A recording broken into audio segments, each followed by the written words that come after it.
Hey guys, tonight we begin with a topic a little less philosophical and a lot more greasy: medieval junk food. You're standing in a cobbled alleyway, mist curling off roof tiles, and the air smells like pig fat, sweat, and just the faintest trace of cinnamon. Somewhere in the background, a market bell tolls. You're hungry, your shoes are wet, and let's face it, your entire existence is one stomach bug away from the afterlife. But then you catch it, the scent. Sweet, hot, and slightly reckless. You follow your nose past a goat with attitude around a barrel of pickled fish, and there it is, the fritter cart. You probably won't survive this century, but at least you'll die with crispy batter on your breath. So, before you get comfortable, take a moment to like the video and subscribe, but only if you genuinely enjoy what I do here. And let me know in the comments where you're tuning in from and what time it is for you. It's always fascinating to see who's joining us from around the world. Now dim the lights, maybe turn on a fan for that soft background hum, and let's ease into tonight's journey together. You trudge up to the cart, your boots leaving smudges in the straw. The cook is a woman with soot on her apron and a ladle that looks like it's seen battle. She's pulling golden discs out of bubbling fat, shaking them over a basin like she's dusting treasure. Apple fritters, medieval style. Now, before you imagine Granny's baked apples or fairground donuts with powdered sugar, let's reset expectations. These fritters are a chaotic love letter to desperation cuisine. Apples, yes, but not the shiny grocery store kind. Think small, wrinkled, aggressively tart lumps picked from the tree behind the alehouse. The kind of apple that probably fought back when picked. They're chopped and tossed into a batter made with whatever was on hand. Coarse ground flour, a few precious eggs, and more often than not, ale. Water? Risky. Ale? Slightly safer and guaranteed to lift the mood. Plus, it added body to the batter, and a chance at not contracting something unpronounceable. Then comes the fry. And friend, frying in the 1300s wasn't a casual act. This was performance art, ritual, and chemical warfare rolled into one. The oil, usually lard or aged pig fat, was reused until it had its own personality. It hissed. It smoked. It left its scent in your clothes for days. But when the batter hit that fat, magic. Crisp edges, golden brown blotches, and a middle just soft enough to forgive the rest of your diet.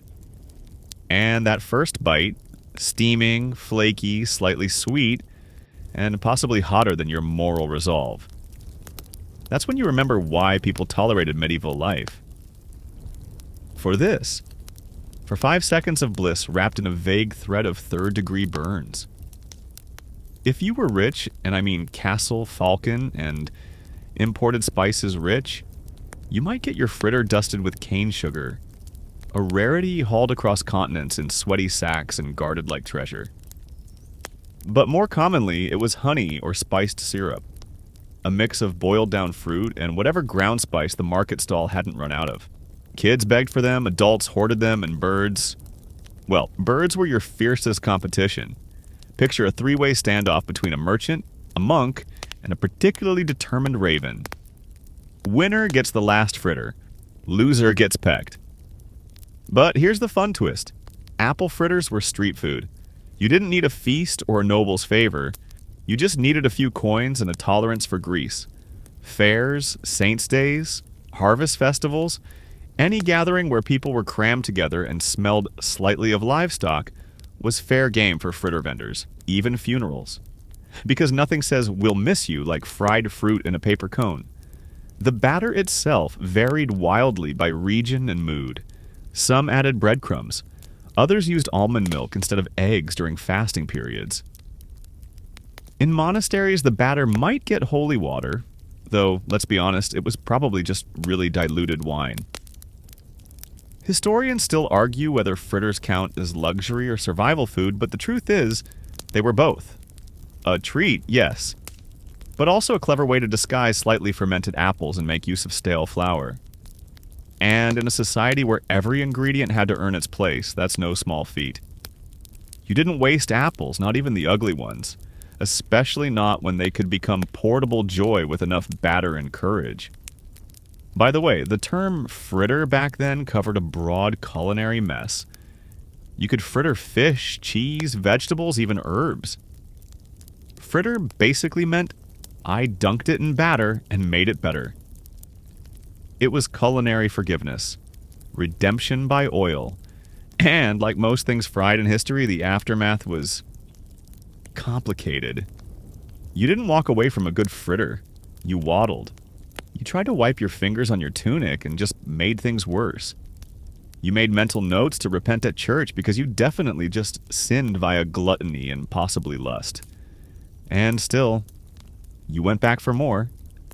There was something about that blend of smoke, fruit, and indulgence that made you forget the cabbage soup waiting at home. Or the hard loaf you'd left on the table that could double as a weapon. Apple fritters were warmth.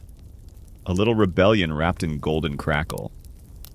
They whispered, "Sure, you slept in a room with a pig, but at least breakfast slapped."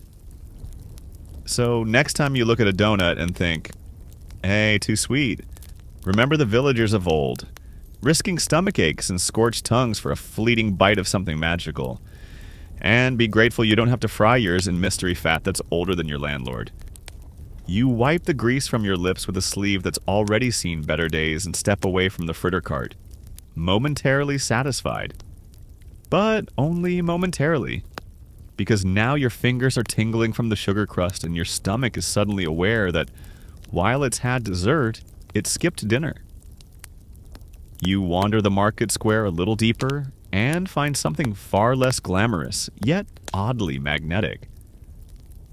A simple clay bowl, a few hunks of bread crust shoved to the side, and in the middle, cheese curds.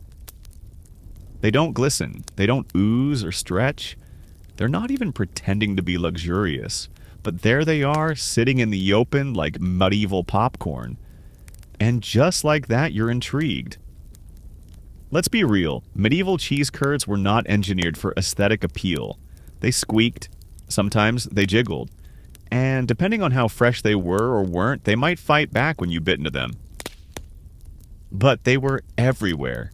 In fields, cloisters, market stalls, and anywhere a cow had recently done its part for humanity. What exactly are cheese curds, though? They're the young, unripened stage of cheese, the dairy equivalent of a teenager, still figuring itself out, barely held together but weirdly full of potential. Milk was curdled using rennet, a helpful enzyme found in the stomach lining of baby animals. Yes, really. It's not vegan, it's not gentle, but it got the job done. This curdling process separated the milk into curds, solids, and whey, the watery stuff Little Miss Muffet sat on. The curds were then lightly pressed and salted, which either made them delicious or marginally terrifying, depending on who did the salting and whether or not their hands had seen soap that season. The result? Pale, wobbly lumps of dairy that were snackable, storable, and, if the cows behaved, surprisingly satisfying. You didn't need a feast day or a dowry to eat curds. They were available, they were unpretentious, and they filled your stomach in a way that suggested life might not be entirely awful. Monks especially loved cheese curds. Maybe it was the vow of simplicity, maybe it was the salt content, or maybe monks just appreciated a snack that didn't talk back. In any case, curds made their way into cloisters and church kitchens with the quiet confidence of a food that knew it wouldn't be questioned. They were also a traveler's dream. Light, portable, and not entirely perishable. Sure, they might get a little weird in your bag after 3 days in the sun, but in a world where food poisoning was just called Wednesday, curds were about as reliable as it got. And they were versatile, too. You could eat them plain. You could fry them into golden bites of bliss.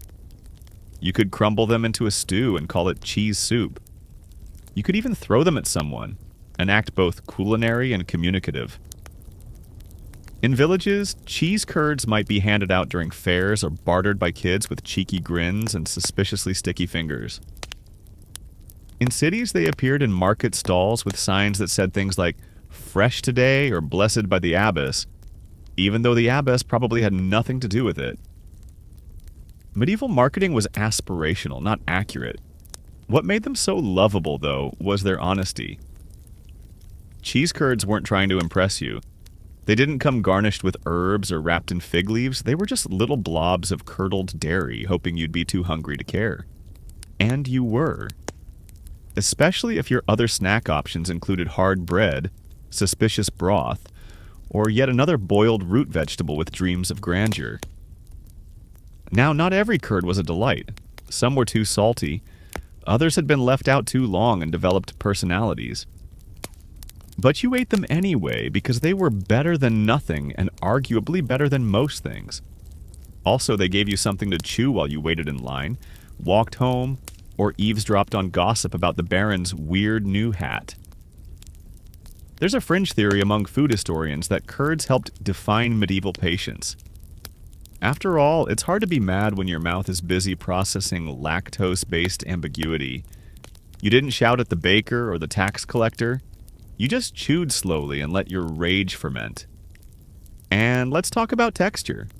If you've never eaten a squeaky cheese curd, imagine biting into a rubber ducky that decided to taste good halfway through. There's resistance. There's bounce. Sometimes there's a faint squeak that makes you feel like your snack is trying to communicate. That's not bad. That's medieval entertainment. Historians still argue whether curds were considered a luxury or a peasant food.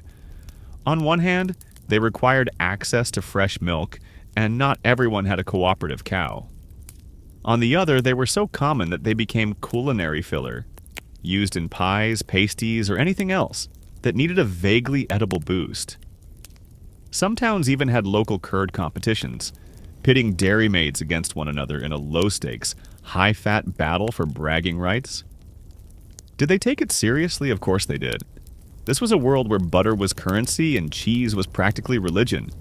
And speaking of religion, cheese curds walked a delightful theological tightrope. They weren't considered meat, which meant they were totally acceptable on fasting days. You couldn't eat bacon, but you could eat a bowl of salted curds and pretend your soul was still pure. Loophole cuisine at its finest.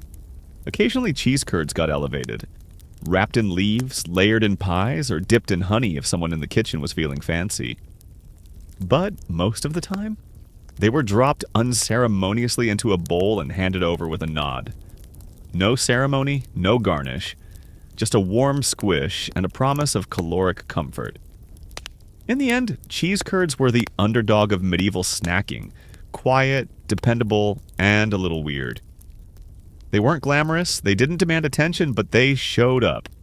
Every feast, every fast, every random Tuesday.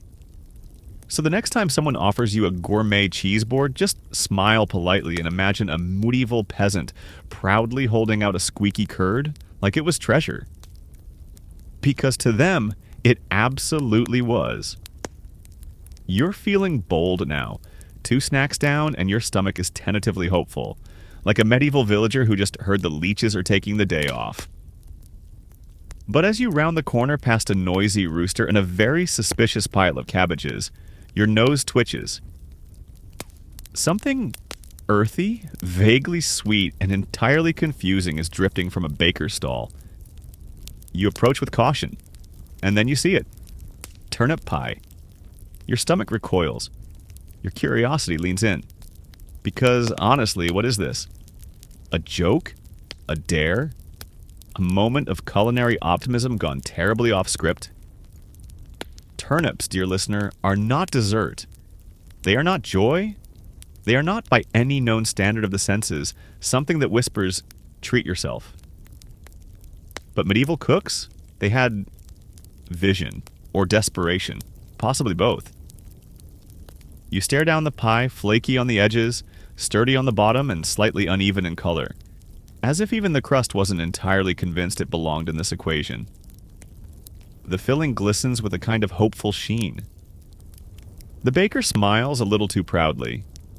You take a bite, and surprisingly, it's not awful.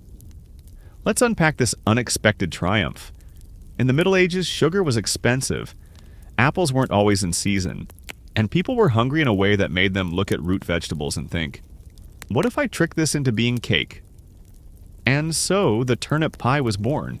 First, the turnips were boiled or roasted until soft enough to surrender. Then they were mashed with egg, sometimes thickened with stale breadcrumbs and gently, very gently sweetened with honey. Dried fruit or molasses if the cook was having a good week.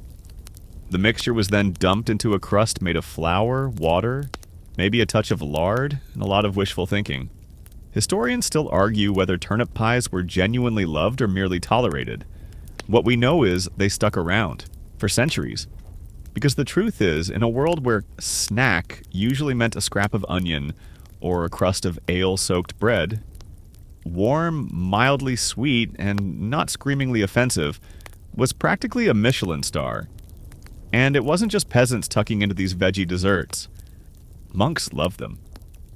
Not because of divine inspiration, but because monasteries were full of root vegetables, and there's only so much stew one soul can endure. Turnip pie was variety, a theological loophole disguised as pudding. Now, not every turnip pie was equal. Some were jazzed up with nutmeg, if the kitchen had coin. Others included dried currants, lemon peel, or even a splash of vinegar to cut the rooty edge. There are records of pies so heavily spiced that you wouldn't even know you were eating turnip, which frankly was probably the goal. There's one delightful fringe theory that turnip pie was the peasant version of medieval cheesecake. Think about it. A mashed base, eggs for binding, sweet elements for flavor, and a sturdy crust to hold it all together. Did it taste like New York cheesecake? Absolutely not. Did it try? Oh, it really did. The humble turnip, often overlooked, maligned, and metaphorically stepped on, somehow found its way into the culinary spotlight. If only briefly. And yes, sometimes it flopped. Overcooked, undersweetened, aggressively bitter. You've never known regret until you've bitten into a cold turnip tart that tastes like damp betrayal. But other times it was kind of amazing.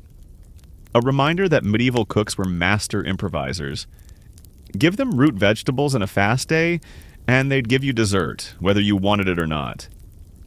You could find turnip pies at fairs, at feast tables, and in the hands of overly enthusiastic abbots who insisted, "No, really, this one tastes like apple." Nobles generally avoided it, unless they were slumming it for appearances, or pretending to care about the common folk. And even then, they'd take one bite and immediately chase it with imported wine and a prayer for better luck next time. Still, the pies held cultural weight. They were proof of effort, of making do, of taking something unglamorous and trying to make it sing. There's poetry in that, or at least a kind of culinary stubbornness that modern foodies would label authentic rustic fusion. Picture a winter evening in a drafty cottage. A pie cooling on the windowsill, its scent mingling with the fire's smoke and the tang of damp wool. A family gathers around, forks in hand, hopeful expressions on their soot-smudged faces. One bite, silence. A nod. Someone mumbles, "Could be worse." That, my friend, is medieval praise. And they weren't wrong. The crust, thick and chewy, warmed your hands as you held it. The filling, earthy and sweetish, filled your belly just enough to make you forget that your roof leaked and the dog stole your breakfast. It was comfort food in a time when comfort was a rare and fragile thing. The weird part? Some people liked it. Genuinely. They passed down recipes. They experimented. They swore by the perfect ratio of mash to honey. There are medieval cookbooks that mention turnip tarts alongside delicacies like meat pasties and almond pudding. That's not a mistake. It's a culinary statement. So the next time you grimace at a casserole or eye a root vegetable with suspicion, remember, somewhere, a medieval baker looked at a knobby, bitter turnip and thought, this could be dessert.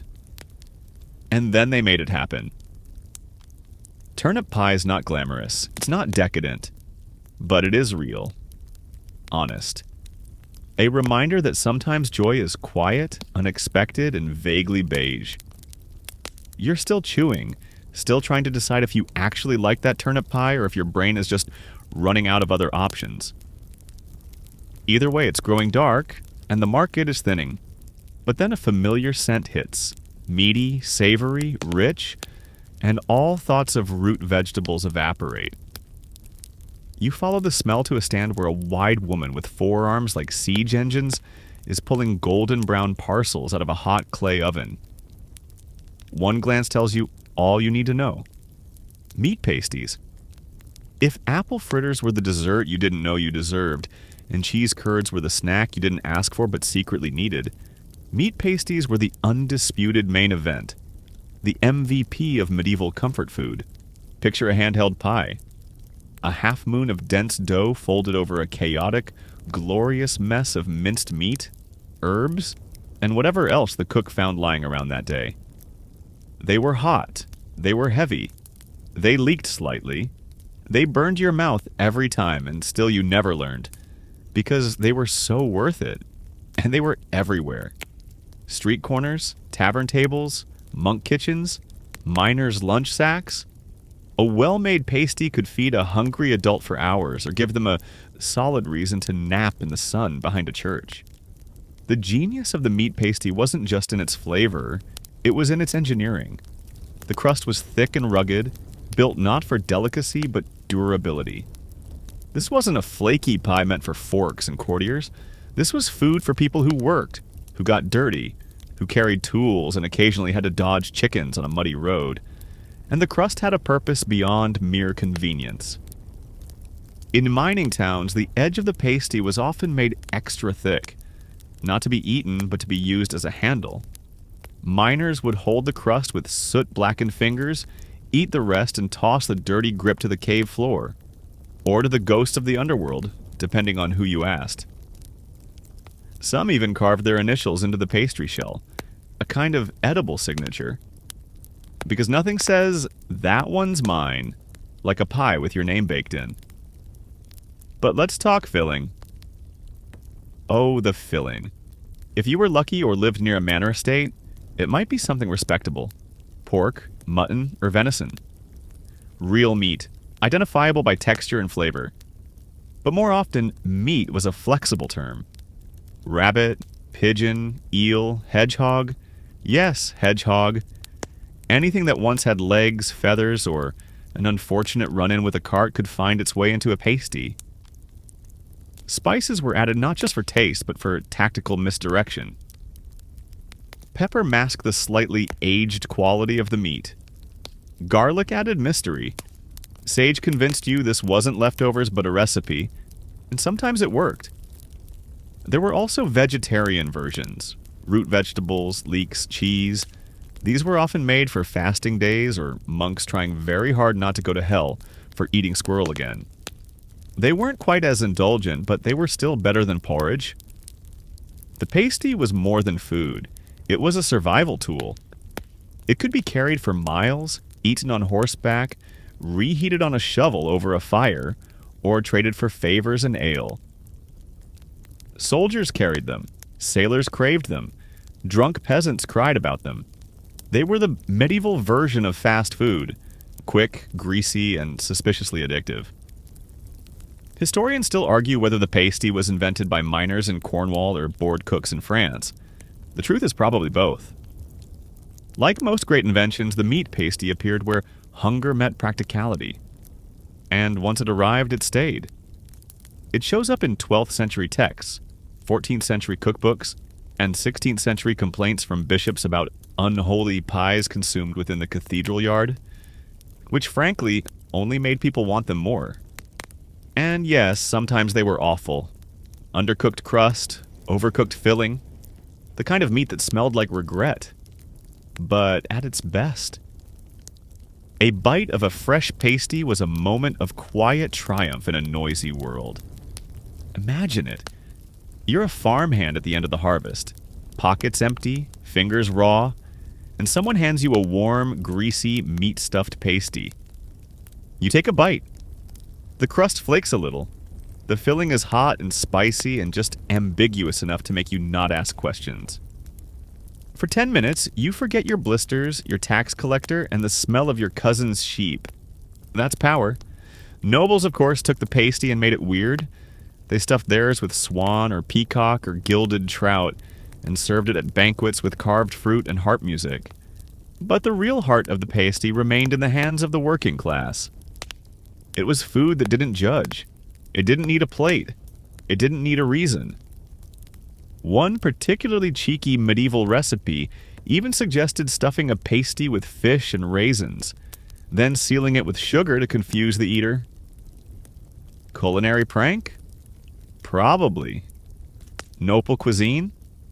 Unfortunately, yes. But for most people, the pasty was home. It was lunch. It was sustenance wrapped in a pastry shell, tough enough to survive a cart ride over cobblestones, and tender enough to make you sigh when you bit in. So if apple fritters were a kiss on the cheek, and turnip pie was a polite handshake from your weird uncle, meat pasties were a bear hug. Messy, warm, and just a little overwhelming in the best way. And yes, sometimes you regretted them. Sometimes they leaked. Sometimes they fought back. But like most medieval decisions, you ate first and asked questions later. You're full now, a little too full. Fritter grease on your fingers, curd still bouncing in your stomach, and that pasty sitting like a warm brick of questionable meat memory. But the medieval snack parade isn't over. Oh no, because just as you think you've peaked in flavor and fallen into food coma territory, you wander past a noble's banquet hall, and something sharp and sweet snaps you back to life. A tiny ceramic dish, passed casually among silk sleeves and bejeweled fingers, glitters in the candlelight. In it, dozens of delicate, polished little seeds. You're told they're candied fennel seeds, which is essentially the medieval version of breath mints, except, significantly harder, more herbal, and very capable of breaking a tooth. You cautiously pop one in your mouth. Crunch. Ah, okay. Yes, your jaw is awake now, your sinuses are open, and your tongue has questions. Let's talk about what these things were. Imagine a fennel seed, an innocent, slightly licorice-flavored speck. Now imagine that seed coated in layer upon layer of boiled sugar until it becomes a shimmering, crunchy pebble of digestively optimistic hope. That's what you've just bitten into. Medieval Tic Tacs. Only they weren't just for freshening breath. They were multitaskers, snack, status symbol, and post-feast digestive science experiment all rolled into one.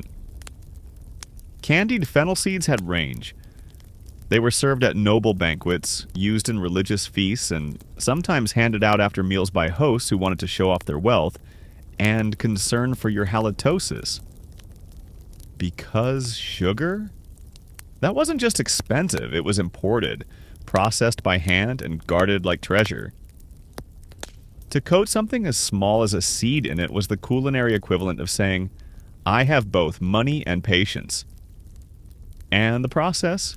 Pure chaos. First, you'd boil sugar until it reached the right stage.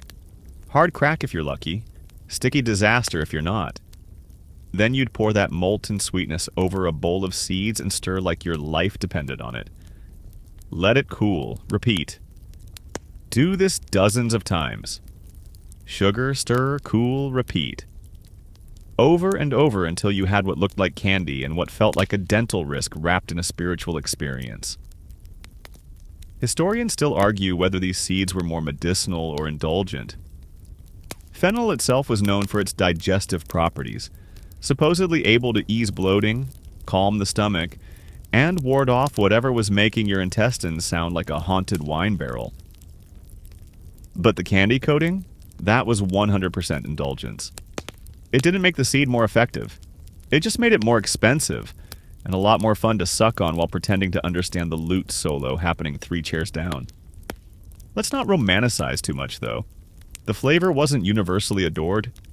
Fennel has that strong licorice note. Bold, herbal. The kind of thing that announces itself at parties and stays long after dessert. Some people loved it. Others quietly swallowed and nodded politely because spitting out a gift from your host was frowned upon. But flavor wasn't really the point. The point was refinement. These seeds were a performance, a signal, an edible punctuation mark that told everyone around the table, yes, I am the kind of person who ends a meal with something tiny and sophisticated and vaguely medicinal. Please notice. And people did. Candied seeds weren't just limited to fennel either. Anise, coriander, even caraway got the same treatment, depending on the region and the spice merchant's inventory. They were stored in small boxes, offered to guests in ornate dishes, and sometimes pressed into cakes or used to decorate sweetmeats. A handful of candied seeds could turn a bland slab of bread pudding into something almost artistic. For the common folk? Well, knockoff versions existed. Instead of sugar, some used honey, which never quite hardened the same but got the point across. Others just tossed the seeds in warm syrup and dried them in the sun, praying for crunch but settling for stickiness. These were the fennel seeds of optimism, sweeter than nothing and still good for pretending. They even made appearances in medicine. Apothecaries blended candied seeds with herbs, wrapped them in cloth, and handed them out for stomach aches, headaches, and the ever-popular general malaise. Did they cure anything? Probably not. But if you're going to suffer, why not suffer with a mouth that smells faintly of sugar and spices? And, oh, the danger. These little things were hard. We're talking crack-a-molar if you get cocky hard. You didn't chew them lightly. You tested. You nibbled. You gently rolled them around until the outer shell softened and then, maybe, went in for the crunch. Maybe. The line between snack and dental emergency was paper thin, but despite the risk, the seeds endured. Because they worked. Sort of. At the end of a heavy meal, especially one involving meat pasties, root pies, and boiled bread, they did make you feel lighter. Maybe it was placebo, maybe it was fennel magic, maybe it was just the relief of eating something smaller than your fist. They weren't a meal, they weren't even a proper dessert, but they were a finale, a sparkle, a moment of crisp clarity after hours of grease, grime, and culinary guesswork. A tiny declaration that, yes, even in the 1300s, people liked to end dinner with a little flourish. So the next time you finish a meal and reach for gum, or a mint, or some overpriced essential oil candy, think of your medieval ancestors, sitting by firelight, licking sugar off their fingers, chewing fennel seeds with half-closed eyes and dreaming of a world where digestion was more polite and breath didn't scare the livestock. And maybe, just maybe, consider yourself lucky that your mint doesn't come with a side of existential crunch. You're deep in the medieval snacking vortex now. Your mouth tingles from the fennel, your hands are sticky from syrup, and your stomach's staging a cautious rebellion. But then you hear it. A soft thunk on a wooden table, a slice of something dense, golden, and slightly steaming has just landed beside a mug of watered-down ale. You know what it is before anyone speaks. Honey cake. Sweet. Heavy. Sticky in ways that defy logic and napkins. If there was ever a dessert that summed up medieval ambition and dental defiance, this was it. Let's get one thing clear. Honey cake was not fluffy. It didn't bounce, it didn't rise, and it definitely didn't melt in your mouth. It thudded. You could hear it land. And depending on who baked it, you might need a knife, a mallet, or just sheer emotional willpower to cut through it. But bite in, and something happens. That chewy, earthy sweetness, the warmth of the honey, the occasional surprise of a dried fig or nut wedged deep inside like a crunchy little time bomb. It was dense joy, built to last, and designed to stick with you both emotionally and literally. Honey, of course, was the star. In a time when sugar was a luxury item tucked into the spice chests of the rich, honey was the people's sweetener. If you had bees or the courage to rob a hive, you had cake potential. Monasteries often kept hives, not just for beeswax, but for the sticky gold that would turn plain flour into something festive. And that's what honey cake was, celebration food. Feast table fare, a way to say, yes, we survived another winter. Let's eat something that doesn't taste like turnip. You'd find it at weddings, festivals, saints' days, and the occasional someone brought back a barrel of spice from a coastal town moment of culinary madness.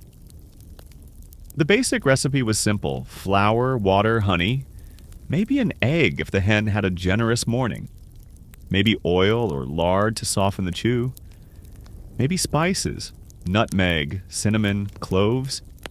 If you were living the high life or baking in a monastery with access to tithes and trade routes.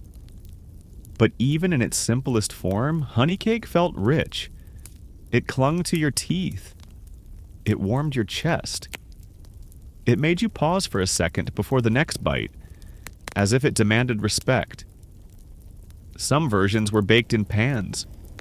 Others were shaped into loaves or rounds and cut into slabs. You might find it layered with dried fruits, raisins, figs, little cubes of preserved quince, or studded with nuts that added a satisfying crunch to every other bite. These weren't delicate, symmetrical creations. They were edible bricks, often browned on the outside and a little undercooked in the middle. And no one cared, because honey cake tasted like something rare. It had that unmistakable floral sweetness that made you feel like you'd stumbled into luxury. And if you were really lucky, it came warm. Fresh from a stone oven that had been burning since dawn, the edges slightly singed, the top crackling just a little under your teeth. Historians still debate whether honey cake originated in pagan fertility rituals or just as a smart way to use leftover flour and bee nectar. Honestly, it doesn't matter. What matters is that when everything else in your medieval pantry had either wilted, rotted, or gotten up and walked away, honey cake was there. Waiting. Unapologetically solid. There's even mention in some records of honey cakes being used as offerings. Here, take this slab of sweetness, gods. Spare our barley. Or as gifts, like a medieval thinking of you note, but heavier and stickier. In fact, one noblewoman supposedly threw a honey cake at her betrothed after he insulted her cooking. That's not dessert, that's a statement. And while nobles certainly tried to elevate honey cake, soaking it in wine, layering it with almond paste, or stamping it with cress, its roots stayed rustic. The best honey cakes were the ones made in back kitchens and village ovens. Passed from hand to hand, cut with the same knife used for bread and butter. Eaten standing up while someone told a story about that time the goose got drunk off fermented pears. Was it messy? Always. Your fingers stuck together for hours. Was it sometimes too chewy, too dry, or slightly off depending on how old the honey was? Absolutely, but people still ate it, celebrated it, fought over the last piece. Because it was good. And because even a hard day hauling firewood felt a little softer when it ended with something sweet and golden, there's a lovely detail in one 14th century cookbook that suggests wrapping honey cake in cloth and tucking it near the hearth overnight to soften before eating. That's not just food, that's comfort. That's hope. You can almost hear the fire crackling, feel the stickiness on your lips, and taste the wildflower blossoms from a hive you'll never see. So, next time someone offers you cake and you scoff because it's not moist enough, think of your medieval ancestors, chewing through dense, sun-warmed slabs of honey and feeling, if only for a bite or two, like the world was sweet and soft and just a little indulgent. And if you ever get hit with one across the face, well, take that as a compliment. You were worth wasting cake on. Your fingers are still sticky from that honey cake, and your jaw has gotten a workout worthy of a blacksmith. You stagger a little, less from exhaustion and more from the sheer weight of medieval carbohydrates, but you press on. You're not done yet. Not while they're still sizzling in the air, and then you see it. A small iron pan set over glowing coals. Something is dancing inside it. Curling, bubbling, popping like firecrackers. It smells like the sea met a bonfire and decided to throw a party. You lean in. Fried fish skin cracklings. Now that may sound like a dare your weird uncle would whisper at a family picnic, but in the Middle Ages, it was brilliant culinary strategy. Waste was not an option. You didn't throw anything out, not bones, not fat, and definitely not the skin of the fish you just spent 3 hours pulling out of a river with a bent stick and a prayer. Frying the skin. That was ingenuity at work. Or desperation. Or both, honestly.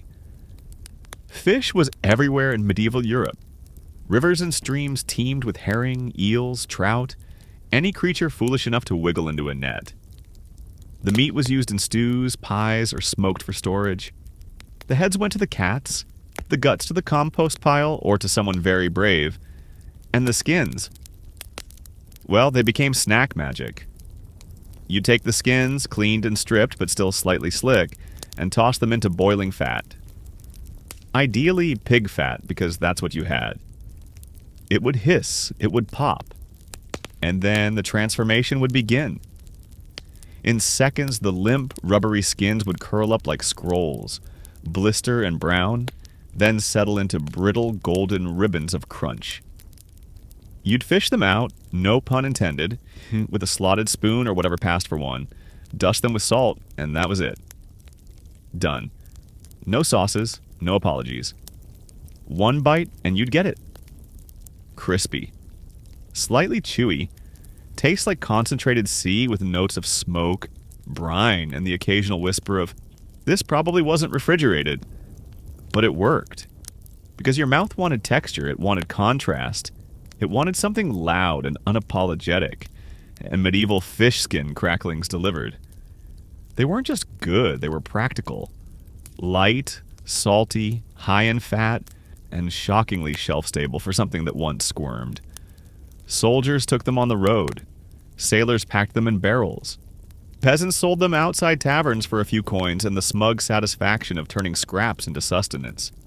Historians still argue whether these cracklings were a regional invention, coastal fare that wormed its way inland, or whether it was one of those ideas that just happened everywhere out of sheer necessity. Because once you've seen enough fish skins pile up, someone's bound to ask, "Can we fry that?" And the answer was always yes. Now let's talk visuals. These weren't pretty. They curled in unpredictable ways. Twists, spirals, sometimes shapes that looked a little too sentient. And the scales? Oh yes.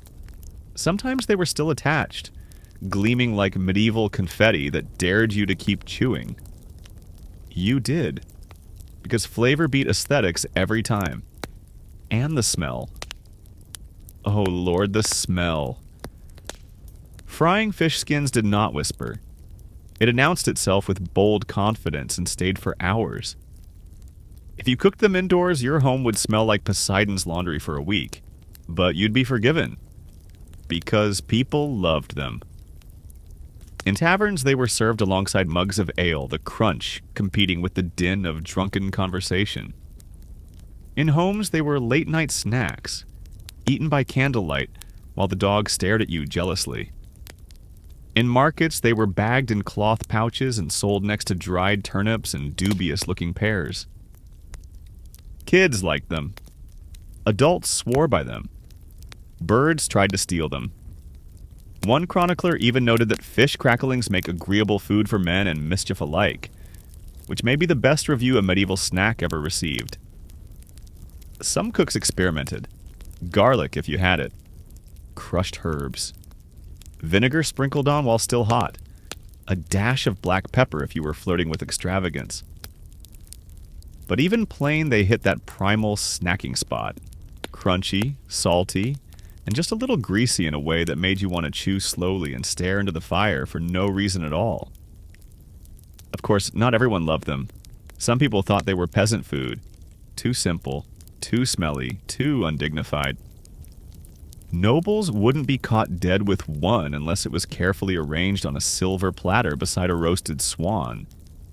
But even then, they'd sneak one, chew it quietly, and pretend it was a textural garnish.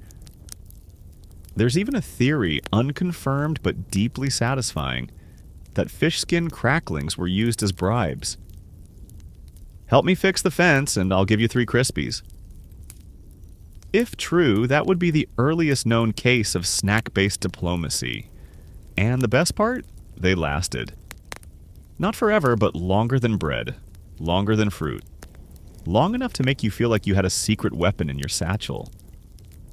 When the road stretched long and your stomach started muttering mutinous things, you could reach in, grab a strip of crispy fish skin, and chew your way back to hope. So the next time someone turns their nose up at fish snacks, think of your medieval forebears, frying skins in bubbling fat, ignoring the smell, and chasing flavor in a world where dinner was usually beige. They didn't waste. They didn't apologize. They just ate, laughed, and maybe belched fish breath into the night air with unapologetic glee. And honestly, respect. By now, your stomach's been through a medieval gauntlet. Fried this, honeyed that, questionable meats, crunchy ocean bits. It's a miracle you're still standing. You stumble a little, catching your balance against a barrel of pickled onions, and realize something. You're not full. You're just emotionally compromised. What you need now is comfort. Not a showy pie or a snack with scales. Something warm, soggy, and simple. Enter bread soaked in ale. Yes, you heard that right. Not toasted, not fried, not even flavored. Just hunks of old bread drowned in beer and eaten with the kind of resigned enthusiasm that only medieval folk could master. This humble dish, known variously as soups, sops, or trench toast, was the original comfort food. Think of it as the medieval love child of French toast and emotional damage. You approach a tavern hearth. A woman stirs a shallow bowl with what may or may not be a repurposed spoon. In the bowl, thick slices of yesterday's bread, possibly the day before yesterday if we're honest, float in a pool of warm ale. You sit. She nods. No questions asked. This is how you know it's serious. Let's unpack this culinary paradox. In a world where most bread was hard enough to chip a tooth by sunset, soaking it in liquid was not a choice. It was a survival tactic. And water? Water wasn't always safe. Ale, on the other hand, had been boiled, fermented, and blessed by the gods of barley and desperation. It was low in alcohol, high in calories, and slightly fizzy in a way that made you forget the word hygiene altogether. And bread? That was the cornerstone of every medieval diet. Dark, dense, and full of things modern bakers would file complaints about. Bits of husk, chunks of grit, the occasional weevil, extra protein. You didn't waste bread. You just found new ways to convince yourself it was still edible. So you soaked it. Sometimes the ale was warmed, sometimes spiced. On feast days, you might get cinnamon or a shaving of nutmeg, culinary gold dust. On regular days, it was just warm beer and hope. You'd tear off a piece, dunk it, watch it bloat like a sad sponge, and eat it fast before it turned into medieval mush. And weirdly, it worked. It filled you up. It warmed your hands. It made you feel, if only briefly, like someone cared. Like maybe you didn't need to spend another night sleeping on straw while a goose watched you breathe. Now, sops weren't just tavern fare. They appeared everywhere. At monastery breakfasts, in peasant homes, and even on noble tables. Though theirs were fancier, of course. At the upper end of the spectrum, the bread might be toasted first. The ale might be sweetened with honey or reduced into a kind of medieval gravy. Dried fruits might make an appearance as if to whisper, "Look, this is almost pudding." But at its heart, it was always the same. Old bread, revived in beer. Historians still debate whether this dish was more about flavor or frugality. Was it meant to be satisfying or just efficient? And the answer is both. In a world where food storage was a dicey business and breakfast needed to happen before the livestock noticed you were awake, bread soaked in ale was a godsend. And let's not forget the emotional power of soggy carbs. You've had a long day, you've dodged a pickpocket, your tunic's muddy, and you found out the miller overcharged you again?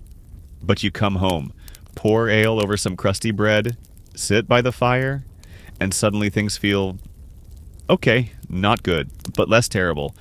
That's what comfort food is supposed to do. There's even a romantic side to it. Picture two tired farmers sharing a bowl of trench toast, tearing from the same loaf, dipping into the same warmth. No flowers, no poetry, just ale, bread, and the quiet understanding that this is life and we're in it together. That's love, medieval style.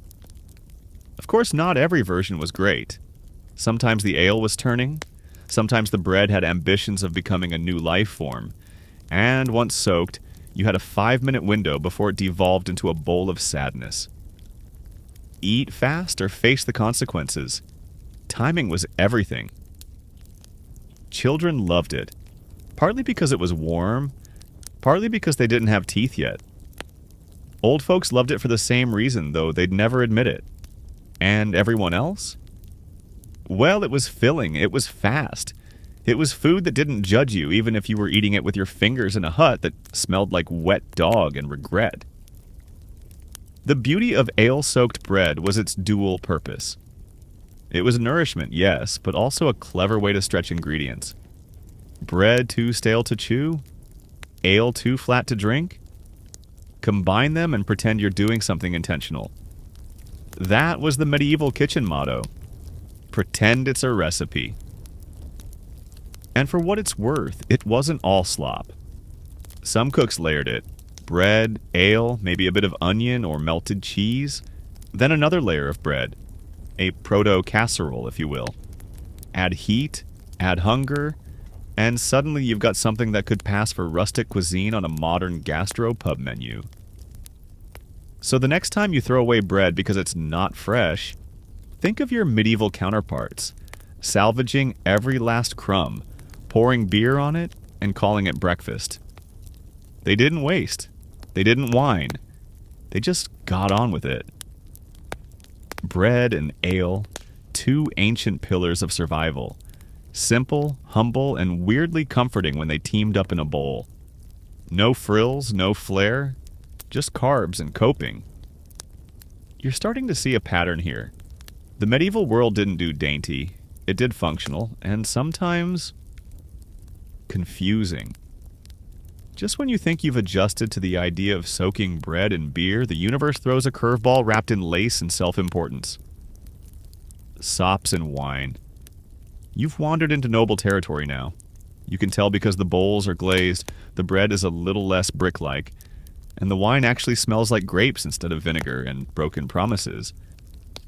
This is high society. And in high society, apparently dessert means soaking toast in booze and pretending it's elegant. You take a seat, gingerly because you're probably not meant to be here, and a steward slides a goblet toward you. Inside, a hunk of bread, soaked in spiced red wine, gently steaming. The nobles are murmuring approval. The musicians pluck at something slow and drippy in the corner. You take a bite. It's warm, wet, weirdly tender. Like your toast just went on a romantic retreat and came back feeling emotionally complex. This, dear listener, is SOP culture. It was surprisingly widespread. A sop was any piece of bread dunked in liquid.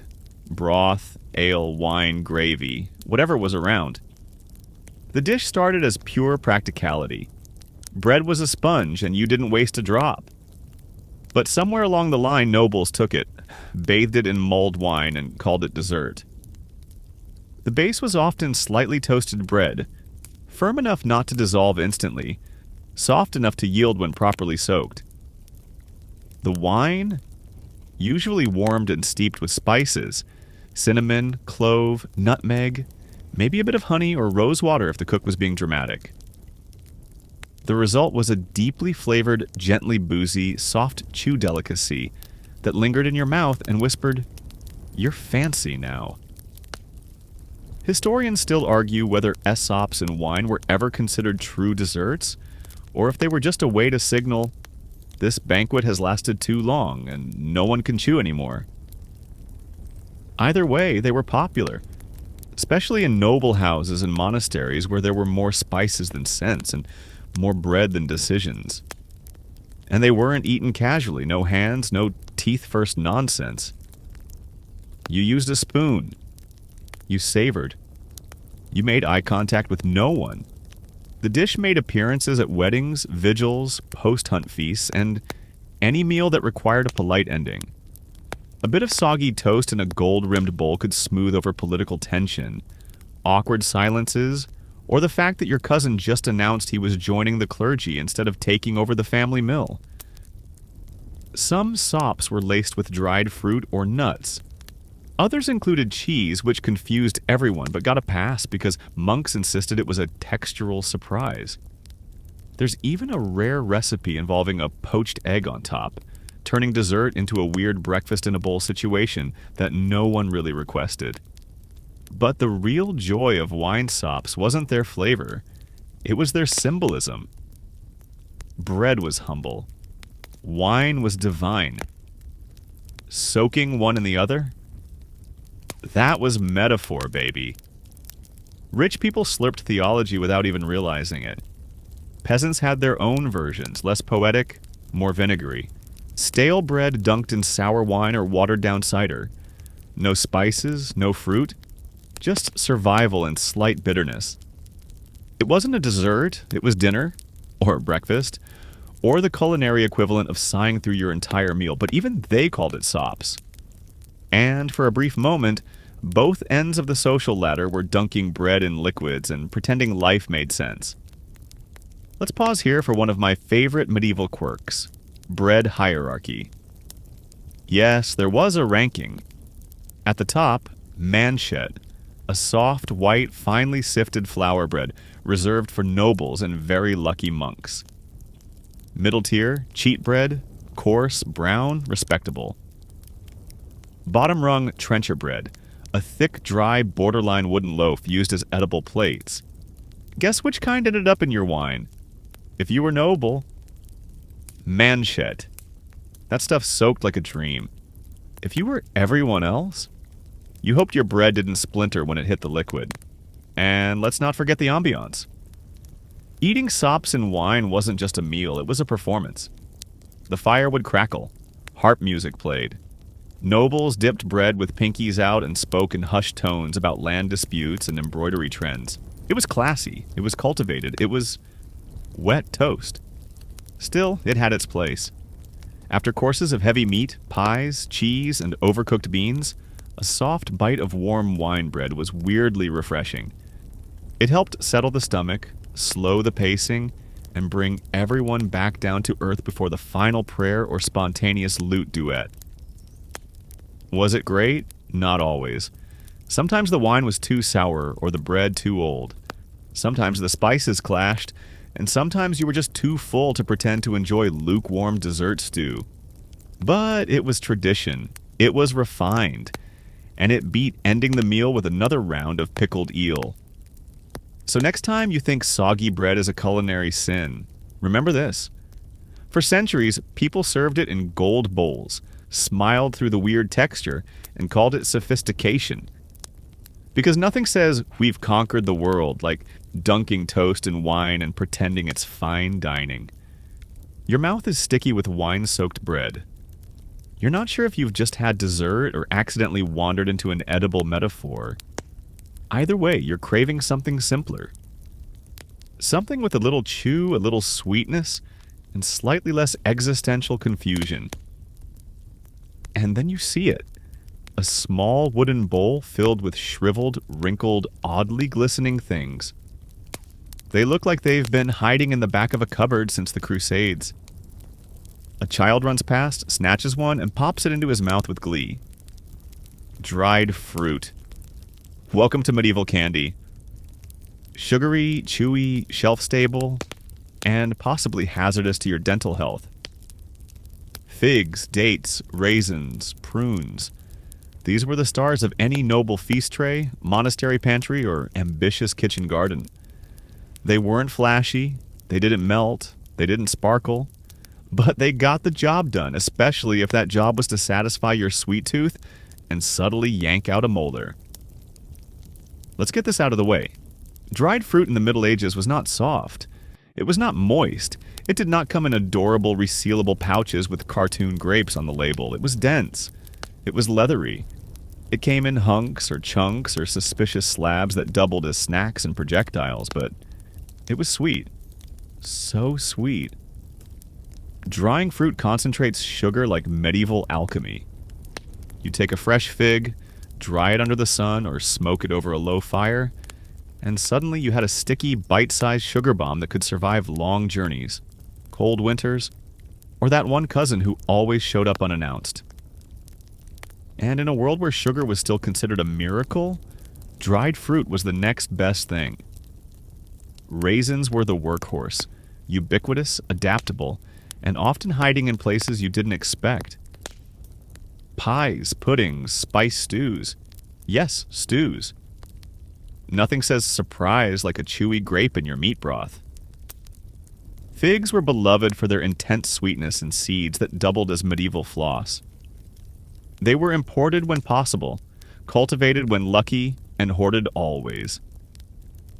Children treated them like loot. Monks treated them like currency. Nobles dipped them in honey and pretended they were dessert when they really wanted roast swan. Dates? Exotic. Luxurious. The kind of thing that arrived in baskets wrapped in velvet if you had the right connections in the Levant. They were sticky, chewy, and capable of gluing your molars together in under 5 seconds. Worth it. Prunes. Less glamorous, but dependable. They had the uncanny ability to taste both rich and medicinal, making them popular with cooks and apothecaries alike. Constipation cure? Yes. Pastry filling? Also yes. Mystery meat glaze? Apparently yes again. Historians still argue whether dried fruit was primarily a health food or a dessert. On one hand, it was used to balance humors and restore energy. On the other, it was shoved into every medieval pastry like a desperate attempt to distract from the flavor of the crust. Truth? Both. And while nobles had access to the finest figs and dates, common folk got creative. Apples and plums were strung on twine and left to dry near the hearth. Pears were sliced and sun-dried on wooden racks. Berries were mashed into pulpy cakes, left to cure and broken apart when sweetness was needed. It wasn't elegant, but it worked. Some dried fruit was soft, meant to be eaten with fingers and wiped on sleeves. Some was rock hard and required soaking, sometimes in wine, sometimes in water, sometimes in whatever's left in the bottom of that jug. When rehydrated, they made appearances in sauces, stews, and occasionally in mystery pasties where the fruit tried to save the dish from itself. Let's not forget the symbolism. Dried fruit was associated with fertility, luxury, health, even mysticism. Offerings of figs and dates were made at altars. Raisins appeared in wedding feasts. A gift of fruit? That was a gesture of respect, or subtle bribery. Or a way to say, I had access to something sweet and I chose to share it with you. Please like me. There were even fruit-based candies. Little dried fruit balls mixed with honey and nuts, rolled in powdered sugar or spiced flour. Think energy balls. Medieval edition. Delicious, slightly confusing, and guaranteed to make you feel like you just eaten something that might cure scurvy. But not all dried fruit was treated equally. The best batches were kept locked away. The rest? They got thrown into communal pots, baked into brown loaves, or chopped and mixed with barley to form vaguely dessert-like bricks. Still better than boiled cabbage, though. Always better than cabbage. And the fun part? Dried fruit didn't spoil easily. That meant it could be traded, stockpiled, even gifted across borders. Figs from Sicily in a London monastery. Dates from Jerusalem in a Parisian convent. Raisins that had circled the Mediterranean before landing in a bread pudding. Dried fruit was edible diplomacy. Sticky, chewy proof that the world was somehow connected. One curious fringe theory suggests that dried fruit was used as training tools for medieval dentists. Why? Because biting into an old fig was the perfect way to test tooth strength. Survive a prune, and you earned your molars for another winter. And yes, sometimes the fruit was so dry, so tough, that people just chewed quietly for minutes at a time. More meditation than snack. But no one complained. Because in a world of gruel and grease, a bite of concentrated sunshine was worth the effort. So, the next time you pop a modern dried apricot and think, chewy, remember your ancestors, wrestling with hardened fruit leathers, grinning through raisin-stuffed pies, and thanking the heavens for anything sweet, however sticky. Dried fruit wasn't glamorous, but it was cherished. And if it also happened to knock out a loose tooth? Bonus. You're nibbling a prune like it's treasure, contemplating whether your molars will survive the next bite, when you hear a sizzle. A deep, low, bubbling sort of sizzle. The kind that promises something hot, something fried, and something very, very heavy. You follow it past a butcher's stall, around a stack of split firewood, and there, on a battered skillet blackened by years of trial and error, sit blood pudding balls. They look like meatballs, but darker, denser, crisped on the outside like they're wearing armor. A tavern cook flicks one from the pan, and it lands on the plate with a decisive thud. This, my friend, is not a snack for the faint of heart. And yet, you want one. Blood pudding, sometimes called black pudding, was a classic case of medieval resourcefulness. When an animal was slaughtered, nothing went to waste. Not the bones, not the fat, not even the blood. Especially not the blood. Because where modern cooks might wince, medieval cooks saw potential. You could use blood to thicken a stew, enrich a pie, or create the most daring snack on the menu.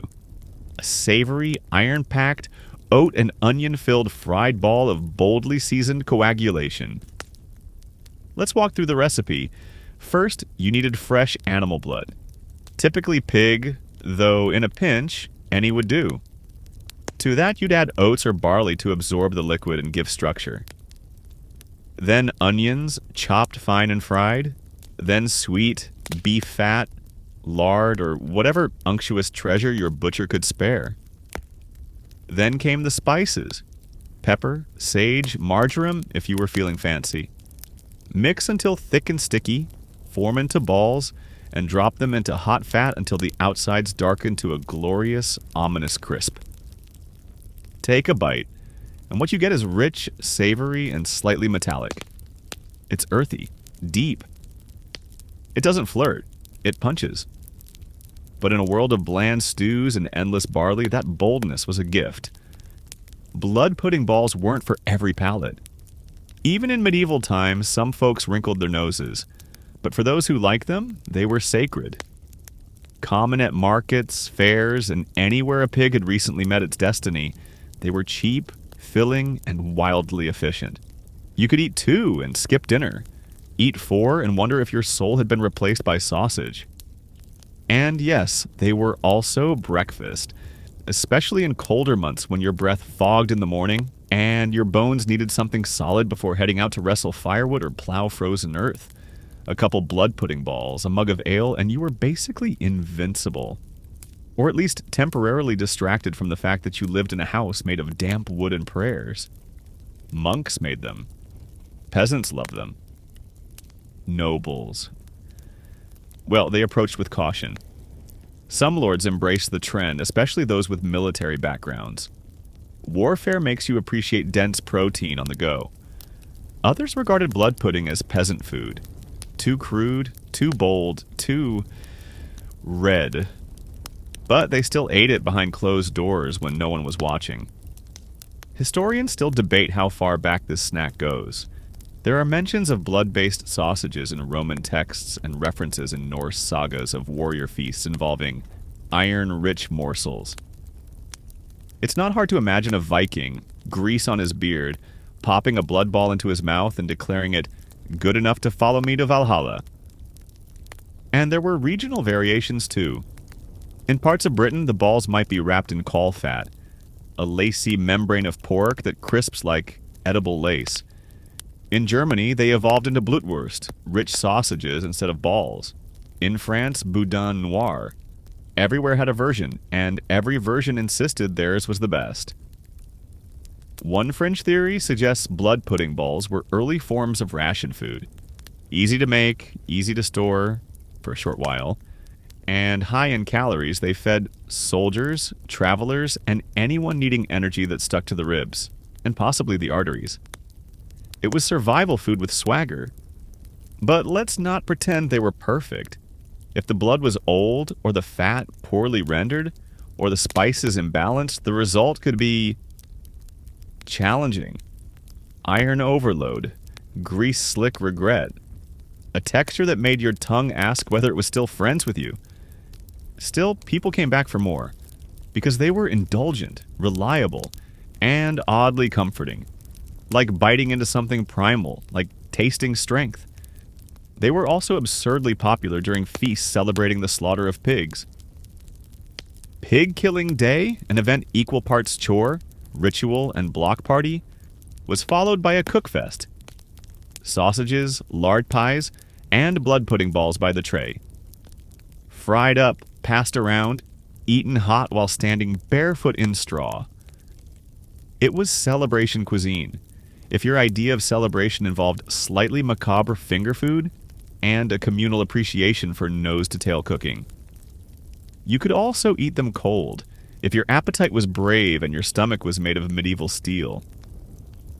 Some travelers packed them for the road. Others used them as trade or bribery, or the culinary equivalent of a peace offering. Here, have a blood ball. Sorry about the fence. They weren't pretty. They weren't delicate, but they were real, honest. The kind of snack that said, yes, I made it through winter. What's your excuse? So the next time you feel proud of your high-protein snack bar, think of the medieval cook stirring hot blood into oats and saying, you know what this needs? Frying. Because in a world where flavor was often a rumor and luxury came once a year, blood pudding balls were defiance fried in lard. And somehow, they were delicious. Your belly is full of blood pudding bravado, and the kind of calories that can only be measured in units of medieval grit.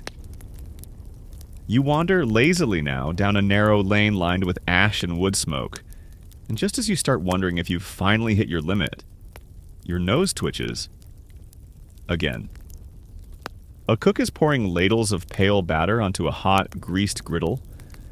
The smell is somewhere between comfort and smoke. The sizzle is sharp, fast, promising something hot and immediate. A child runs by with one in hand, folded over like an edible letter. It's misshapen. Crispy at the edges, floppy in the middle, and completely irresistible. Pancakes, but not the fluffy, syrup-drenched Sunday brunch stacks you're picturing. Number these are medieval pancakes. Flatter, tougher, less fluffy joy, and more fried armor. Think utility flapjacks made for battle-hardened breakfast eaters. These weren't food for indulgence. They were food for survival. But occasionally, they were delicious too. Let's start with the batter. Flour, eggs, and water. That's it. Maybe a little ale if the water looked suspicious that morning, which, let's face it, it probably did. This wasn't a mix whipped to perfection with a stand mixer and folded with vanilla bean. This was batter made with a spoon, a bowl, and a hope that no one knocked the fire over mid-flip. And flip they did. Onto sizzling metal pans greased with pig fat so loud and proud, you could probably hear the cholesterol forming in real time. The batter spread out, bubbled, browned, and was flipped with a knife, a stick, or bare hands, depending on the level of kitchen confidence.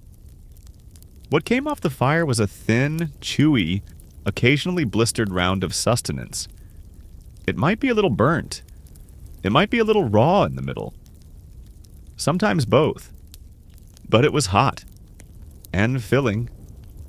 And when you were hungry in the 1300s, that's all that really mattered. Medieval pancakes weren't just food, they were strategy. You could roll them up with cheese, you could wrap meat in them. You could fold in herbs, onions, or whatever needed disguising. They were versatile, portable, and, this is important, reheatable over a fire without losing their soul. Historians still debate whether medieval pancakes were considered a proper meal or just a stopgap between hunger and actual food. The truth? It didn't matter. You ate them for breakfast, lunch, dinner, and occasionally during Lent if you were clever with your ingredient list. Speaking of Lent, pancakes were the loophole snack. Meat was forbidden. So was animal fat. But pancakes made with flour, oil, and maybe a little honey or herbs? Totally legal and completely satisfying if you didn't think too hard about your cravings. Monks loved them. Housewives loved them. Even bored noblemen sneaked them when the roast was taking too long. Flavor varied. If you had eggs, richer. If you had beer in the batter, a little tangy. If someone had leftover spice from yesterday's fritters, you'd toss that in and call it festive. On special days, you might even get them drizzled with honey or spread with jam-like preserves made from fruit that survived the winter. But most of the time, it was just pancake and grease. And it was glorious. They were democratic. Everyone ate them. From peasants with dirt on their boots to abbots pretending not to enjoy breakfast too much. And unlike some medieval dishes, pancakes weren't judged by their looks. If it was flat and hot and didn't actively attack you, it counted. They also stored well. Stack them, wrap them in cloth, carry them into the fields. You could eat them cold, tear off pieces during work, or feed them to a child too fussy for broth. Pancakes were survival food, dressed up as a treat. Sometimes they were even weapons of peace. One tale from a Welsh village tells of two farmers feuding over a boundary line until the local innkeeper brought out a plate of hot pancakes, steaming and sweetened with just enough honey to cause a truce. They sat. They ate. They didn't kill each other. That's culinary diplomacy. Of course, there were disasters. Batches made with spoiled eggs, grease too old, pancakes stuck to the pan or folded in on themselves like they were ashamed. But even then, you ate them. You dipped them in broth. You scraped the good bits. You pretended the burn was just crispy flavor. One fringe theory suggests that pancakes were also used to test kitchen apprentices. A good pancake meant you had the fire temperature right, the batter balanced, and the instincts of a cook who didn't panic under pressure. Burn one too badly? Back to onion peeling for you. Even in noble houses, pancakes made appearances, often as crepes and French-inspired menus, stuffed with herbs, cheese, or minced meats, and served with sauces so fancy they had names like saffron reduction or almond glaze. But deep down, they were still just pancakes. Fried flour, hot fat, and survival tucked into a circle. And the best part? Leftovers. Cold pancakes could be stacked, refried, or smothered in gravy. You could pretend it was a new dish. You could eat them like medieval lasagna, one layer at a time, while sitting next to the hearth and telling stories about the time the chimney goat got stuck. So the next time you flip a perfectly golden pancake on your nonstick pan and drizzle maple syrup over your 5-grain breakfast art, just know this. Somewhere in the medieval world, a tired farmer was doing the same thing. With worse ingredients, worse lighting, and far more enthusiasm. Because pancakes weren't just breakfast. They were hope on a griddle. Flat, greasy, comforting hope.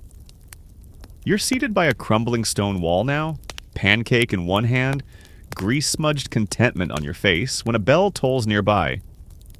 A church service ending, maybe a feast day winding down. And as the villagers file out, something curious happens. Vendors appear. Not with meat pies or cider jugs, but with delicate stacks of something impossibly thin. Warm and almost suspiciously perfect. Wafers. Yes, wafers. not the chocolate-dipped, cream-filled kind you find in modern vending machines. No, no. Medieval wafers were altogether humbler and holier. Imagine a thin, crisp disc, barely thicker than parchment, pressed in a scorching hot iron, etched with patterns, and served with the quiet reverence of something both edible and sacred. You take one. You bite. It snaps gently. Slightly eggy, whisper of sweetness, barely enough substance to cast a shadow. And yet, satisfying in the way a whisper can sometimes hush a crowd. Wafers lived in a strange space between snack and sacrament. You'd find them outside churches, especially after Mass, sold by vendors who knew that nothing makes the soul more snackable than a long, standing liturgy and a missed breakfast. The faithful would spill from the nave, blinking into daylight, only to be met with warm wafers pressed into their palms like a blessing that crackles. Let's talk construction. The batter was simple. Flour, water, eggs. No sugar unless you were splurging. No flavorings unless your town had a spice merchant who owed you a favor. Poured onto hot wafer irons, heavy hinged molds with etched designs, and pressed until steam hissed and edges browned. Think of it as the medieval panini press for extremely thin ambitions. The result? A crisp, light, almost ethereal disc. They weren't meant to fill your belly, they were meant to fill a moment, to bring lightness after heaviness. A contrast to meat pies, fried skins, and onion-thick stews. Sometimes the wafer irons had religious symbols. Crosses, saints, floral patterns. Not to bless the food exactly, but to make it feel significant, even a little mysterious. Historians still debate whether these motifs were meant to elevate the wafer spiritually or just to distract from the fact that it tasted like holy air, but flavor wasn't the point. Wafers were about experience. They were the ASMR of medieval cuisine. The sound of the snap, the delicate chew, the faint warmth still clinging to the surface. You didn't eat them, you communed with them. Slowly. Thoughtfully. Ideally without dropping crumbs on your best tunic. They were also highly profitable. Vendors could make dozens, even hundreds in one sitting. Batter was cheap. Fuel was manageable. And demand was high, especially on religious feast days when the town square filled with pious hunger and not enough roast pork to go around. Even monks made wafers. Some for communion, some for snacks, some for extra coin on the side. In certain monasteries, the wafer room, yes, that was a thing, ran all day, pressing stacks for pilgrims and priests alike. A good wafer maker was worth their weight in flour. And yes, nobles got involved too. Because nothing says refined palate like a snack that's more air than matter. They'd serve wafers layered with soft cheese or stacked with fruit preserves. Some even rolled them into sweet cigars filled with almond paste or quince jelly. The medieval canapé, if you will. But for most people, wafers were just there. Light, pleasant, uncomplicated, a palate cleanser between heavier foods. The snack equivalent of taking your shoes off after a long walk and just wiggling your toes in silence. And structurally, they were delicate. You didn't carry wafers in your satchel unless you wanted to open it later and cry over pastry confetti. You ate them fresh, hot if possible. Maybe shared one. Maybe hoarded 6. Depends on your soul that day. They also had a curious dual identity. Part feast treat, part religious symbol. People often confuse them with communion wafers. Understandable. Same shape. Same vibe. But one was consecrated with ritual, the other with leftover batter and wishful thinking. Still, there's something sacred about simplicity, right? And the beauty was, everyone could eat wafers. Children, elders, the sick, the fasting. They had no meat, no dairy, and no challenge to the stomach. Just warmth, crispness, and a brief edible reminder that not all food had to be complicated.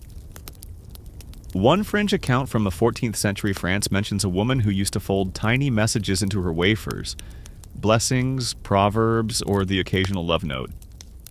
Whether she was a snack vendor or an early matchmaking genius remains unclear.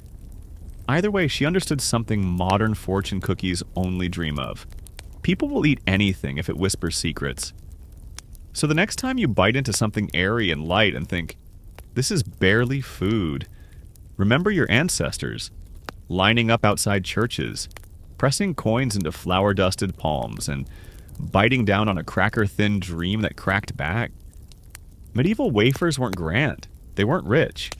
But in a world of heavy burdens and heavier dinners, they were just enough. By now you've eaten everything from blood and barley to crispy air. You've chewed, crunched, sipped, and soaked your way through the entire edible spectrum of the medieval street. But just as you begin to believe nothing else could surprise you, no new taste, no stranger texture, you round one final corner and find something that stops you dead in your tracks. A pot. A bubbling, gurgling, alive-sounding pot. Inside it, a thick golden beige sludge that oozes rather than stirs, clinging to the sides like it knows something you don't. A young boy stabs a stick into the center and twirls it like a fork in spaghetti. He lifts it high, stretching, wobbling, defying God and gravity, and bites. Medieval cheese pull taffy. You blink. Surely this is some joke. Cheese? Taffy? Stretching like hot wax in a cauldron? But no one else seems concerned. A woman beside you smacks her lips with satisfaction. A priest mutters something about Lent and takes a second bite. You step closer, and the cook, an old man with the expression of someone who's been stirring since sunrise, offers you a piece. You take it. You chew. It's bizarre. It's brilliant. It's snack alchemy. Let's be clear, this wasn't taffy in the modern candy shop sense. There was no precise sugar thermometer, no industrial emulsifiers. This was a medieval marvel of milk, heat, and sheer culinary stubbornness. A stretchy, cheesy, chewy treat born from dairy, flavored with honey or herbs, and sometimes twisted into ropes to dry for later chewing. Some historians refer to it as cheese candy. Others simply list it among the milk preserves. But in reality, it was a culinary curiosity that refused to fit into any neat category. Not quite a dessert. Not quite a protein. More like a fever dream, born of too much leftover curd and not enough impulse control. Here's how it was made. Start with fresh curds, ideally soft and pliable. Knead them. Heat them. Add a touch of honey or beer or spiced ale to loosen them up. Then stir. And stir. And stir. Over hot coals in a heavy pot until the mixture turns molten and elastic. At just the right moment, somewhere between divine revelation and complete meltdown, you lift it from the fire, stretch it with oiled hands, and twist it into chewable portions. When fresh, it's hot and gooey, like biting into a slightly sweet grilled cheese that doesn't know when to quit. When cooled, it firms up into dense, bendy ropes that can be gnawed like licorice or sliced thin and added to flatbreads. It was chaotic good, and deeply regional. Some towns swore by adding cinnamon. Others used garlic and salt, turning the whole thing savory. One bizarre recipe from a German manuscript suggests adding almond flour for nobility of texture, which really just makes it taste like cheese that got lost in a pastry shop. This wasn't a snack for the faint of heart. The texture alone startled most newcomers. The chew was intense. The flavor danced wildly between dessert and why is my pudding elastic? But those who loved it, loved it. It had practical value too. Cheese taffy could be carried. It lasted longer than fresh cheese. It provided calories, calcium, and just enough weird joy to make the week feel shorter. Children adored it, if only because it could be stretched into long strings, twisted into knots, or shaped into rings worn like dairy jewelry. Some monks, according to an abbey record in Kent, banned it during fasting because it was too delightful to be simple fare, which only made people want it more. And yes, sometimes it was awful, burnt, rubbery, lumpy. A failed batch could resemble medieval building mortar more than food. But the good batches? Warm, stretchy bliss. Something to share by the fire, pulling and biting and laughing at the absurdity of it all. Cheese taffy became a kind of folk legend snack. Not every village had it. Not every cook could make it.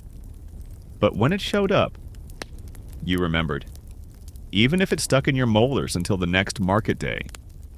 And over time the idea evolved. In some parts of the Near East it became cheese halva, a sweet savory fudge made with semolina and curds. In Italy, it whispered its way into stretched mozzarella traditions. In France, monks dabbled with versions made during feasts, spiced with wine and dusted with ground nuts. But nowhere did it hold such strange, sticky power as on the village edges, where cheese met chaos and created joy. So the next time someone tells you food has to be beautiful, or tidy, or predictable, remember the medieval cheese pull taffy. Remember the bubbling pot, the boy with the stick, and the glorious defiance of logic that allowed milk to become candy and dinner all at once. Because sometimes the best snacks don't make sense. They just stretch. Your hands are coated in a waxy sheen of cheese taffy. Your breath smells like raisins and frying oil. You've eaten the market's memory. And just when you think your medieval snacking pilgrimage must finally be done, when your stomach hums like a harp strung with oats and fat, you hear a strange rhythmic crack thump from the corner of the square. A boy is swinging a mallet at a low wooden block. Atop it, a slab of something shiny, glossy, and angry. He brings the hammer down. Crack! Shards fly. Adults gather, coins change hands. You creep closer, sensing danger. And there it is. Medieval sugar brittle. Shiny. Sharp. So sweet it makes your molars wince in anticipation. And yes, made with exactly the kind of reckless enthusiasm that could only come from people who had just discovered sugar and decided moderation was for cowards. This wasn't dessert. This was spectacle. Let's break it down, literally. Medieval sugar brittle was one of the earliest candy marvels to come out of apothecary kitchens and noble experiments. Sugar itself had only recently made its way into Europe from Arab traders and Crusader contact. It was still wildly expensive, a luxury, a symbol of wealth. So what did people do with it? They boiled it until it screamed and then shattered it with hammers in public. The base recipe was deceptively simple. Sugar, water, and heat. Add a pinch of vinegar or lemon juice to prevent crystallization. Stir constantly over flame, and then pour the molten gold onto a greased slab to cool. You had to move fast. Too soon, and it sagged. Too late, and it hardened in the pot like regret. Sometimes nuts were added. Walnuts, almonds, hazelnuts. If you were wealthy and willing to risk a chipped tooth. Sometimes dried herbs like mint or anise were mixed in to convince people it was digestively beneficial. It wasn't. And once it cooled, you broke it. You broke it violently, hence the hammer. Some vendors scored the brittle before it hardened. Others didn't bother. The spectacle of cracking it in front of a crowd became half the appeal. Children squealed, adults leaned in. You could tell who was new to it by the way they flinched when shards flew. Flavor-wise, it was pure burnished sugar with a hint of whatever smoke, spice, or ash happened to wander into the mix. It didn't care about subtlety. It was loud, sweet, brittle, and designed to make your entire mouth stand at attention. And it wasn't just a snack, it was a status symbol. Offering brittle at a feast meant you had sugar to waste. Displaying it in glass jars. Prestige. Giving it to guests wrapped in waxed paper or linen. Nobility with a flair for flair. It even became a sort of edible gift economy. A slab of brittle wrapped and tied with ribbon might be presented to a visiting dignitary or left anonymously for a bishop with a sweet tooth and questionable dental coverage. The brittle was both offering and flex. But for the everyday folk, when it was available, it was magic. Peasants didn't get refined white sugar. They got raw cane shards or coarse brown crystals. Still, some managed to boil them down and pour a thin sheet of sweet. If you couldn't afford almonds, you used seeds. If you couldn't afford vinegar, you took your chances with crystallization and cursed when it turned to rock. It was dangerous too. Burns were common. Candy making was an act of trust between you and the flame. Many a kitchen bore the scars of a brittle gone wrong, and don't even get started on the teeth. Dentists were not prepared for the sugar age. Still, they kept eating it, because there was something undeniably thrilling about it. The contrast to their daily fare was almost violent. You'd go from porridge and onion broth to a crunch so loud it echoed in your jaw. You'd taste something so sweet it bordered on offensive. And then you'd nod, wipe your lips, and ask for more. There were even regional versions. In Sicily, brittle with pistachios and honey. In Provence, sesame-laced slabs with rosewater. In England, sucket and marchpane evolved from this tradition. Both sugar-heavy, both completely unnecessary, both gloriously indulgent. Some monks tried to ban it, claimed it tempted the senses too much. That it led to gluttony and tooth rot and distraction from prayer, they weren't wrong. But humans crave contrast. And in a world of earth-toned, slow-cooked meals, medieval sugar brittle was lightning in a bite. A moment of crackle and chaos. Something to remind you that life wasn't just about survival. It could be ridiculous. It could be impractical. It could be sweet. So the next time you crack into a piece of modern toffee or caramel shard, think of your culinary ancestors, wielding hammers, watching sugar shatter, and grinning like fools under the medieval sun. You've made it. Somehow, against all odds and digestive reason, you've survived the gauntlet of medieval snacking. Your fingers are sticky, your jaw tired, your stomach making quiet noises that sound vaguely like, "What have you done to me?" But as you lean against a cart of overripe pears full of grease and glory, something becomes very clear. Medieval junk food wasn't just food.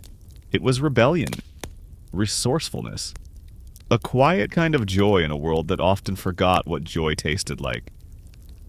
These snacks weren't crafted in sterile kitchens or engineered for shelf life. They were born from fire, fat, and necessity, crafted by hands calloused from work and minds determined to make something, anything, taste better than barley porridge again. Some were sweet, if you were lucky. Some were greasy. Some were deeply suspicious in texture, scent, or concept. But all of them shared a kind of wild, unfiltered honesty. A fritter said, "We have apples and oil and a dream." A blood pudding ball said, "Waste not. Fight on." A slab of brittle said, "We took something rare and burned it on purpose." Because we could. There's a strange beauty in that. A culture that believed every scrap could become sustenance. That frying was redemption. That sweetness was fleeting but worth chasing. That bread, soaked or scorched, could still bring comfort if the fire was right. And let's be honest, these foods weren't healthy. They weren't lean. They didn't ask for your macro breakdown or your gluten sensitivity. They asked only that you be hungry, curious, and brave enough to bite. They were communal too, shared around fires, in markets, at feast days and funerals. Food not just for fueling the body, but for anchoring it to place, to people, to ritual. A bowl of ale-soaked bread meant you were home. A handful of fried eelskins meant you'd made it to the coast. A pancake? That was a conversation starter and a survival strategy. And in their own greasy, crumbly, sticky way, these snacks told the story of a people who scraped and saved, Who celebrated the little they had? Who fed each other joy disguised as food? So what's the takeaway? That medieval people had terrible diets? That blood and barley should never mix? Maybe. But also this. They found delight anyway. They made wafers that snapped like prayers. They boiled fruit until it sparkled. They fried skins, soaked toast, bent cheese into candy, and dared each other to bite. And in doing so, they told the future. Food will always be more than food. It will be ritual. It will be rebellion. It will be laughter passed hand to hand across a table that wobbles but still holds. So the next time you crunch into a potato chip or chew something fried and probably regrettable, raise it to the medieval snack makers. To the batter slingers, the fat stirrers, the sugar hammerers, and the brave souls who tasted everything once, just to see if it was edible. Chances are they would have eaten your lunch and asked for seconds.